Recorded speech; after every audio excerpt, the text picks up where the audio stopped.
Ayun na yung sa ating Center Bagong Silang. Ayun.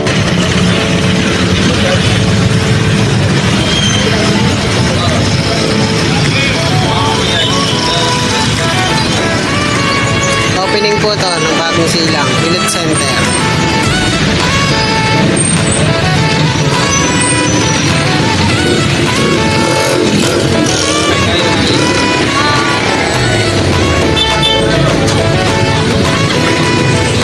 Pasok doon, bro.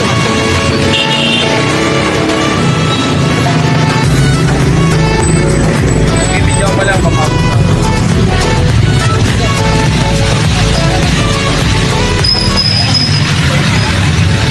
Hello po, magandang araw.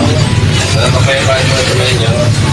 Hilot Center, Bagong Silang po. Punta pa tayo dito sa Hilot Center, Bagong Silang. Ito po yung ating new branch po.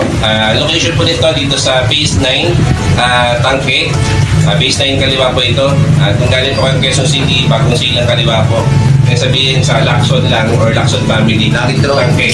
Along langit po ito. At visit po nyo yung page namin, Hilot Center, Bagong Silang. Ito po yung bagong page namin para po sa location na ito. And then yung makikita yung contact details at po yung address natin. Sir Paul po. Hello po, magandang araw po. Welcome po sa bago naming branch. So, paki-follow po ang aming Facebook page sa Bagong Silang, Hilot Center, Bagong Silang. And shoutout sa lahat ng mga followers namin dyan, sa yung mga clients namin na masugid na nagsusubaybay. So, ayun po. Si Sir Paul na po pala yung magiging resident na bone setter dito. Siya po yung aking kapatid, no? Kapatid sa laman, kapatid spiritual. Hindi po kami nagkakalayo in terms of skills po ng bone setting.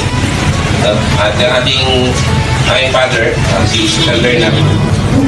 Dahil aming kapatid, si Steph. Ito yung aming registered nurse na kapatid. Kapatid to. So yun, sila yung mag-manage nitong ano na to. At kung kailangan nyo naman po, halimbawa sa Sir Cyrus, ay 5 minutes o 10 minutes away lang po ako from here. Wala po sa aming pag-branch. Ito po. So, tawag-tawag lang po. Pwede po mag-schedule, pwede rin po walk-in. Salamat po. Bye.